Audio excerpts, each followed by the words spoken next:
que você tá fazendo aí, ô maluco? Ih, ô, maluco nada, ô, de menor. É que o Land me garantiu que tem um tema de matemática que cai todo ano, entendeu? Tá, mas e daí? E daí que eu tô achando que caiu aqui embaixo. Santa paciência. E será que tu pode me dizer que tema é esse? Ah, mas se eu soubesse, eu ia estar aqui debaixo, procurando. Ah, cada pergunta que me fazem. Aproveita e procura logo sua camisa de força, porque tá fazendo um frio danado. E roda essa vinheta.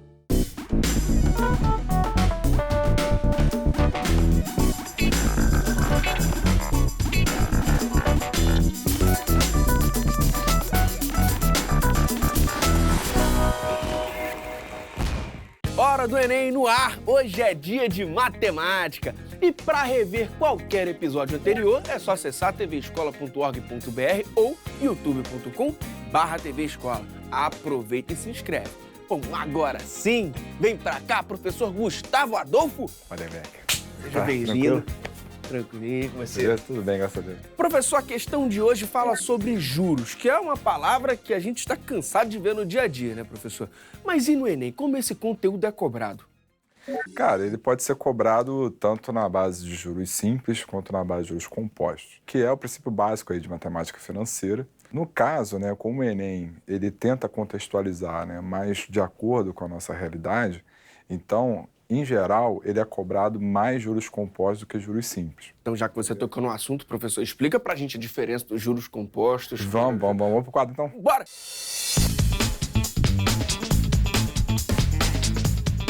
A operação básica de matemática financeira é o empréstimo, certo? Então, quando você vai a qualquer lugar, um banco, seja o que for, tomar um empréstimo, você toma um determinado valor. Esse determinado valor, ele é chamado de capital principal, que eu vou denotar pela letra C. E aí, o que acontece? Quando você paga esse valor, você não paga exatamente o valor que você tomou emprestado. Você paga um valor mais um valor que a gente acrescenta, que é o chamado juros, que eu vou denotar pela letra J. Então, o valor total, que vai ser a soma desses dois, é o montante, que eu vou denotar pela letra M. Bom, então o que a gente tem? O que você paga de montante é o capital principal mais o juro.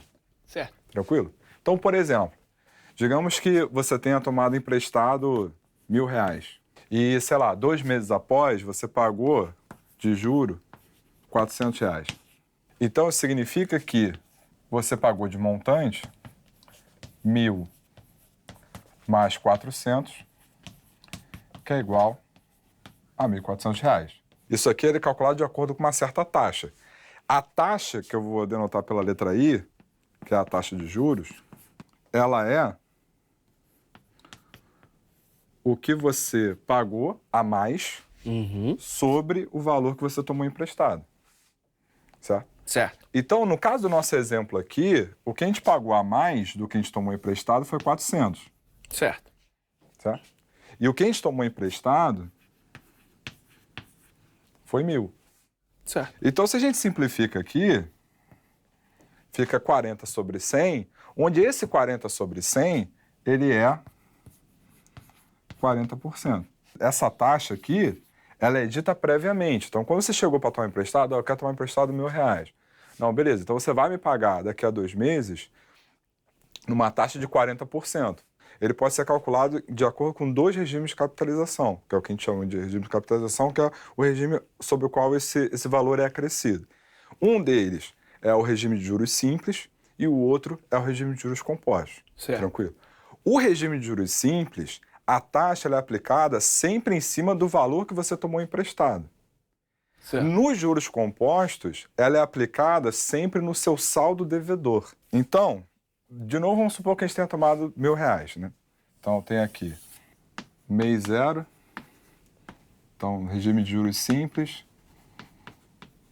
e no regime de juros compostos. Então, no mês 0, tanto aqui quanto aqui, a gente tomou R$1.000 emprestado. E digamos que a taxa de juros seja de 10% ao mês. Perfeito. Então, no regime de juros simples, o valor que é acrescido, ele é calculado sempre em cima do valor que você tomou emprestado. Então, vamos lá. Então, eu tenho aqui 10% de R$1.000 é igual a R$100, certo? Certo. Simplifica aqui, simplifica aqui. Isso aqui dá exatamente 100. Então, aqui, após um mês, o que eu tenho? Então, eu vou acrescentar R$100, né? Então, vai ficar 1.100 para cá, 1.100 para cá. Ah, Gustavo, não tem diferença nenhuma, deu o mesmo valor. Sim, porque passou um mês só. Um mês só. Exato. É. Aí, vamos agora para o segundo mês. Certo. No segundo mês, como o valor nos juros simples que acrescenta é sempre calculado em cima desse valor inicial, então daqui para cá eu vou acrescentar R$100 de novo. Então daqui para cá eu vou ter então 1.200, porque foi o valor que eu acrescentei. Eu somei R$100 aqui. Certo. Mas aqui é em cima do seu saldo devedor. O seu saldo devedor agora não é mais R$1.000, e sim 1.100. Então, quando eu for calcular agora o valor que eu for acrescentar, eu vou calcular em cima de 1.100, não mais em cima de 1.000. Então, isso aqui, bom, simplifica aqui de novo. Então, isso aqui vai me dar o quê? R$110. Então, repare, então daqui para cá eu acrescentei R$110, então aqui já ficou 1.210. Então, o que a gente já pode reparar aqui é o quê? Que nos juros compostos, após 2 meses, a minha dívida está maior do que nos juros simples. Se eu fizer mais um mês... Vai ficar ainda maior, né? Exatamente. Então, no terceiro mês, passado mais um mês, de novo, daqui para cá vai ser R$100 de novo. Então, 1.200 mais 100 dá 1.300. Certo. Aqui o valor que eu for acrescentar vai ser o quê? Vai ser em cima do 1.210. Exato. Então, eu pego 1.210 e calculo 10% em cima disso. Então, se zero simplifica aqui, isso aqui simplifica, então isso aqui ficou exatamente o quê? 121. Então, o que eu vou acrescentar aqui é 121. Então, aqui vai ficar 1.331. Então, o que a gente pode reparar é que a sua dívida nos juros simples, ela cresce de maneira mais devagar do que em relação aos juros compostos. Em outras palavras, a gente diz que aqui cresce de maneira linear. Por quê? Porque o valor que você está acrescentando de um mês para o outro é sempre o mesmo. Certo. Daqui para cá, a gente somou R$100 sempre. A gente não fez outra coisa. Então, se a gente parar para pensar, num determinado mês, isso aqui continua até um determinado momento, certo? Certo. Então, sei lá, no mês N, a minha dívida aqui vai ser o quê? Vai ser os R$1.000 iniciais, certo, mais 100 vezes o número de meses. Certo. Passados, né? Então, aqui, ó, para N igual a 1, 1.100, porque vai ser 1.000 mais 100. Uhum. Para N igual a 2, 1.000 mais 200, né? Que é 100 vezes 2. Para N igual a 3, vai ser 1.000 mais 300, que é 100 vezes 3. Então, se você quer a sua dívida, sei lá, no 10º mês, você já sabe como chegar nessa dívida. Yeah. Aqui já não é tão simples, porque é sempre em cima do teu saldo devedor. Então, o valor que a gente está acrescentando não é sempre o mesmo. Mas se você reparar, você pode aumentar 10% de duas maneiras, né? Somando simplesmente 10%, tá? Uhum. Então, sei lá, tem um valor X qualquer. Certo. Você vai acrescentar 10% desse valor X. Certo. Bom, mas aí você tem X em ambas as parcelas, não tem? Sim. Então, você pode colocar o X em evidência. Então, fica X vezes 1 mais 10%.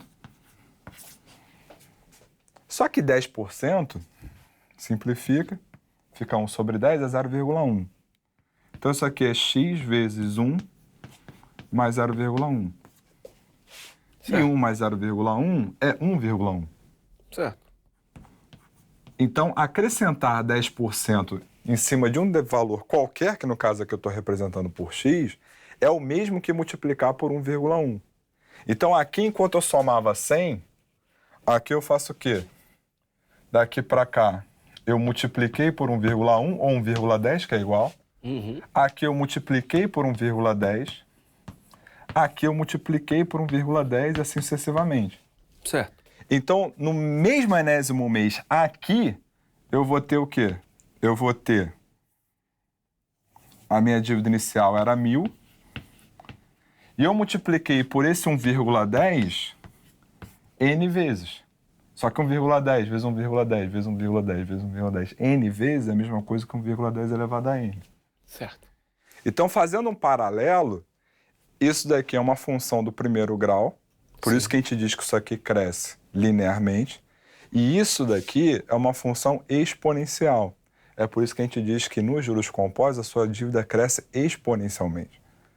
Então, na vida real, Sim. se trabalha com juros compostos, não se trabalha com juros simples. Por uma razão muito simples, o banco quer lucrar Sim. em cima da sua dívida, então para ele é mais interessante que a sua dívida cresça exponencialmente.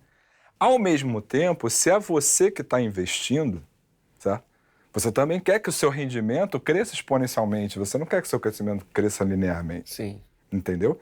Então, na vida real, se trabalha com juros compostos, você trabalha com juros simples. Juros simples existe basicamente só na teoria.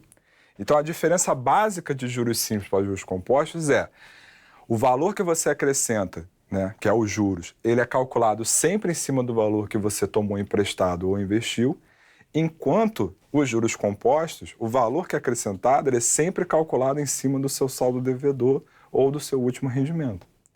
Certo? Então, essa é a diferença básica, e aqui você tem um crescimento linear e aqui você tem um crescimento exponencial. Professor, partiu questão logo de cara? Vamos. Pode ser?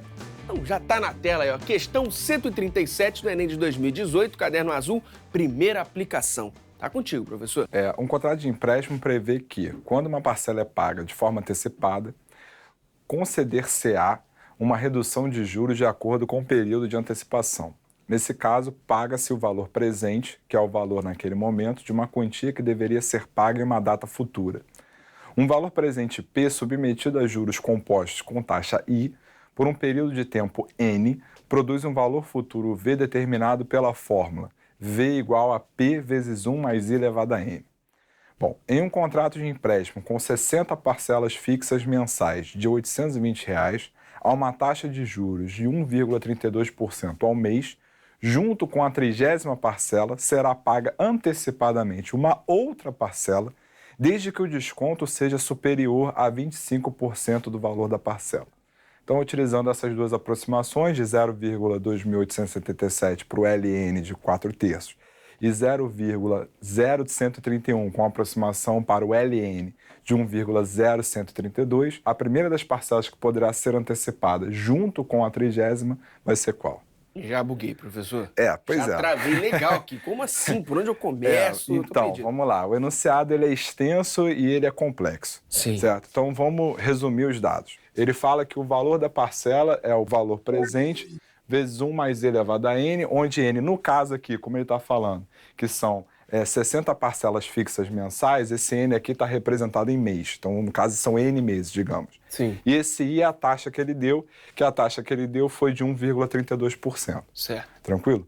Bom, então são 60 prestações. O que ele vai fazer é, quando ele chegar na 30ª prestação, o que ele vai fazer vai ser antecipar uma das parcelas futuras. Certo? Só que ele só vai fazer isso se o desconto dado for maior do que 25% em cima do valor dessa parcela. Eu tenho que esse valor presente, certo, ele vai ter que ser menor que o valor da parcela futura menos o quê? 25% em cima do valor dessa parcela. Certo. Beleza? Certo. Então é isso que a gente tem. Bom, aí, vamos lá. Igual os denominadores aqui. Então o denominador aqui é 1, vou multiplicar por 100 aqui, então vou multiplicar por 100 em cima e embaixo para manter isso aqui igual. Certo. Então eu vou ter 100 vezes V menos 25 vezes V, isso daqui vai ser o quê? 100 menos 25 dá 75. Então fica 75 sobre 100. Certo. Tudo bem? Bom, aí o que acontece? Simplifica aqui. Simplificando, isso daqui vai dar 3/4. Só que esse valor V, ele foi dado, né? Esse valor V é exatamente igual a isso. Certo. Então, o que eu tenho é que P, ele tem que ser menor que 3 sobre 4 vezes P vezes 1 mais I elevado a N. Só substitui o V ali. Exatamente. Repare que o valor do P aqui tanto faz, né, no fim das contas. Sim. Porque Por isso, eu ia até perguntar, professor, que tem ali o valor, o P seria ali 820. Pois é, mas nesse caso você não precisaria dele. Entendi. Né? Para qualquer outro valor, o número de meses daria no mesmo, dado que a tua taxa não muda. Entendeu? Independente do valor, então. Independentemente do valor. O ponto é, como esse P é positivo, e nem poderia ser diferente, né? Porque não existe você pagar uma prestação negativa, o fato é que você pode simplificar aqui sem se preocupar com o sinal da desigualdade. Então aqui vai ficar 1 e ali ficou 1 também, mas 1 vezes qualquer coisa é qualquer coisa, certo? Bom, esse cara daqui a gente tem, que é 1,32%. Lembrando que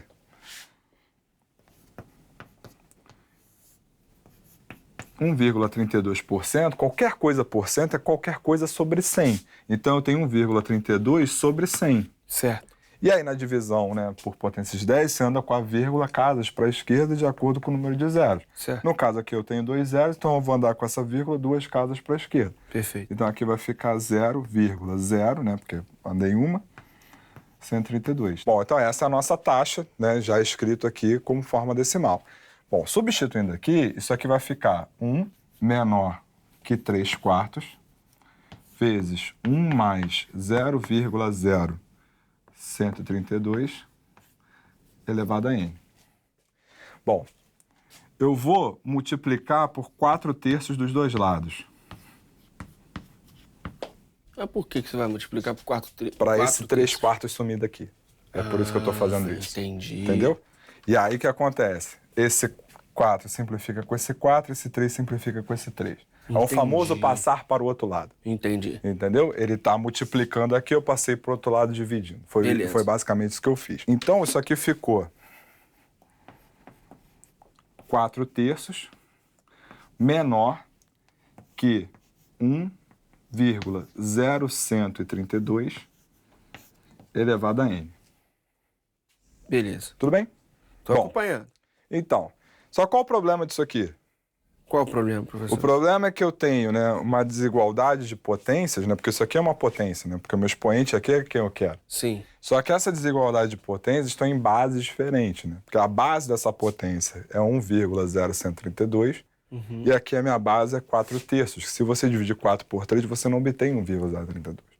E aí, como é que resolve? Então, aí quando você tem coisas desse tipo, a gente costuma aplicar o logaritmo dos dois lados. Ah, por isso a informação do logaritmo. Exatamente. O que é esse ln? É o logaritmo de Neper, é o logaritmo na base e, onde esse número é uma constante como se fosse um π. Você pode aplicar a função log dos dois lados sem problema nenhum, porque a função log é crescente. O ponto, né, no caso para a base maior que 1, que é o nosso caso aqui. O ponto é, qual base eu devo aplicar? Bom, se ele me deu o log na base e, então é esse log que eu vou utilizar, porque são esses dados que eu tenho. Beleza. Entendeu? Então, isso aqui é verdade. Isso me dá que isso aqui também é verdade. Porque o log nessa base, a função é crescente, então isso daqui é respeitado. Perfeito? Bom, aí agora vamos fazer conta. Esse cara a gente tem. Certo. O que a gente tem é esse cara aqui sem estar elevado a n. Exato. Exato. Porém, o que acontece? Tem uma propriedade logarítmica, quando você tem o logaritmo de uma potência, você pode passar esse expoente para frente multiplicando. Esse cara ele é 0,2877 menor que n vezes o ln de 1,0132, onde esse cara aqui também é dado, esse cara daqui ele é 0,131. Isso. 0,0131. Tudo bem. Certo. Então, o nosso n, ele tem que ser maior que quem? Bom, não está multiplicando aqui? Sim. Então vai passar para o outro lado dividindo. Então vai ficar 0,2877 dividido por 0,0131. Então, você multiplica por 10.000 em cima e embaixo, isso aqui é a mesma coisa que 2877 dividido por 131. Bom, aí quando você faz essa conta,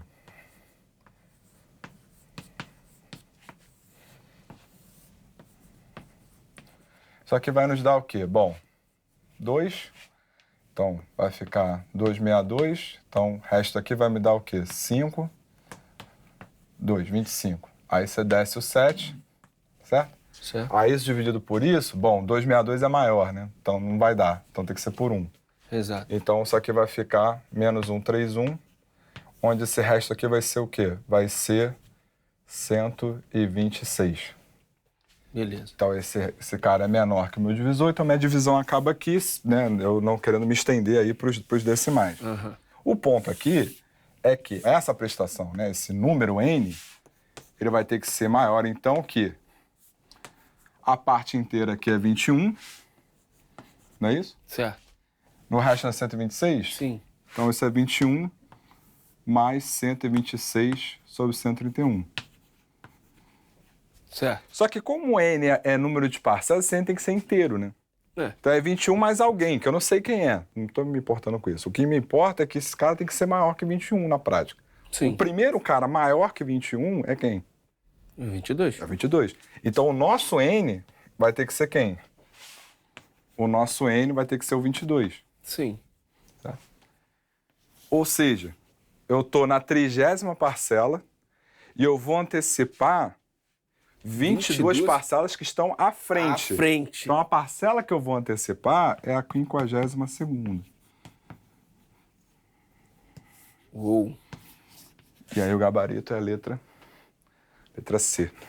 A questão é difícil, então todas ali podem ser consideradas distratórias, né, professor? Exatamente. Cara, essa questão ela é muito difícil. Bem difícil mesmo. E chegou a hora do nosso momento Pop Prof.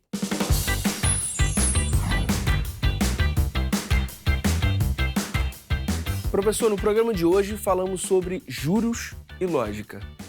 Vem cá, você acha lógico contrair juros? Quando você está investindo é ótimo. Quando você toma emprestado é que é ruim. Então depende de qual lado da moeda você tá. Jura pra mim? Bom, digamos que um aluno tire 4 numa prova. Teria como ele pegar, assim, um empréstimo de pontos? E se sim, como seria o esquema de juros? Bom, ele tirou 4, geralmente a média é 6, mas, enfim, toda vez que você pega um empréstimo, você tem que pagar de uma certa forma. Certo?